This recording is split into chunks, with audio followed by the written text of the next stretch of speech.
আসসালামু আলাইকুম ওরহমাতুল্লাহি ওয়াবারাকাতুহু নাহমাদুহু ওয়াসসাল্লি ওয়াসাল্লাম কারীম হুয়াল্লাযী খালাকা লাকুম মা ফিল আরজি জামিআ সুম্মা স্তাওয়া ইলাস সামাই ফাসাওয়াহুন্না সাবআ সামাওয়াতি ওয়া হুয়া বিকুল্লি শাইইন আলিম।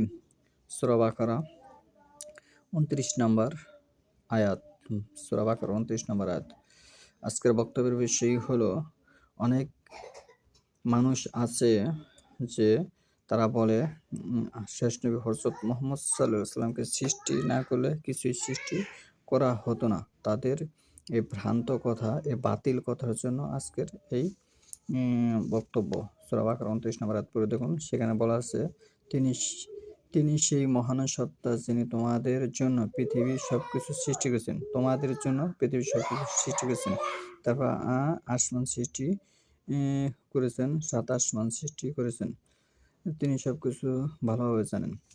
এখানে হুয়া হয়েছে তিনি, আল্লাযী সেই, খালাকা সৃষ্টি করলো, লাকুম কুম শব্দটি হচ্ছে বহুবচন, কা হচ্ছে এক বচন, কুম আছে দ্বিবচন, কুম হচ্ছে বহুবচন, তোমাদের জন্য। মা যা ফিল আরজি পৃথিবীর মধ্যে যা কিছু আছে, ফি হচ্ছে মধ্যে, আরজি হচ্ছে পৃথিবী, পৃথিবীর মধ্যে, সামিআ সব কিছু সৃষ্টি করেছেন তোমাদের জন্য। সুম্মা অতঃপর স্তাওয়া সমসীন ইলাস সামাই আকাশ, ফাসাওয়া হুন্না সাবআ সাব হচ্ছে ৭, সামাওয়াতি ৭ আসমান সৃষ্টি করেন। ওয়া হুয়া আর তিনি বিকুল্লি প্রত্যেক বিষয়ে, শাইইন প্রত্যেক বিষয়ে, আলিমুন জানেন, তিনি সবকিছু জানেন। যারা এই কথা বলে যে শেষ নবী হযরত মুহাম্মদ সাল্লাল্লাহু আলাইহি ওয়াসাল্লামকে সৃষ্টি না করলে কিছুই সৃষ্টি করা হতো না, তারা এই কোরআনের সাথে কুফরি করেছে। এই সূরা বাকারা ২৯ নম্বর আয়াতের সাথে কুফরি করেছে এবং ওইসব লোকের কথা মানা যাবে না। সূরা তওবার ৩১ নম্বর আয়াত পড়ে দেখুন।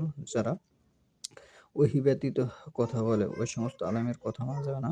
ওহী মানে কি? সূরা আরাফের ১৭৫ নম্বর আয়াত পড়ে দেখুন। বালামকে ওহী দেওয়া হয়েছিল, সে ওহী মানেনি, মানে কোরআনের বিধান দেওয়া হয়েছিল, সে অন্য পথ অনুসরণ করলো, সে কাফের হয়ে গেল। তাহলে যে কোরআন গবেষণা ছাড়া কোনো কথা বলে, ওইরকম ব্যক্তির কথা মানা যাবে না। এবং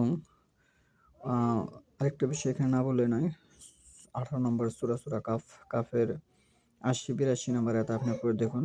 যদি পিতামাতা সৎ না হয় তাহলে এই কোরআনের জ্ঞান তাদের মাথায় ঢুকবে না এবং তারা এই কোরআন হাদিস সম্পর্কে সহিহ হাদিস এর অনুযায়ী আমল করতে পারবে না। জিনিসটা বুঝুন, মাথা খাটান, এবং যে কোরআন হাদিসের উপর মিথ্যা আরোপ করে সে সরাসরি জাহান্নাম। মুসলিম শরীফ প্রথম খণ্ডে এভাবে আবু হুরায়রা থেকে হাদিসটি এসেছে। মান কাযযাবা আলাইয়া মুতাআম্মিদান ফালিয়াতাবাওয়া মাকআদাহু মিনান নার। যে ব্যক্তি ইচ্ছাকৃতভাবে রাসূল সাল্লাল্লাহু আলাইহি ওয়াসাল্লামের নামে মিথ্যা আরোপ করে সে সরাসরি জাহান্নামে যাবে।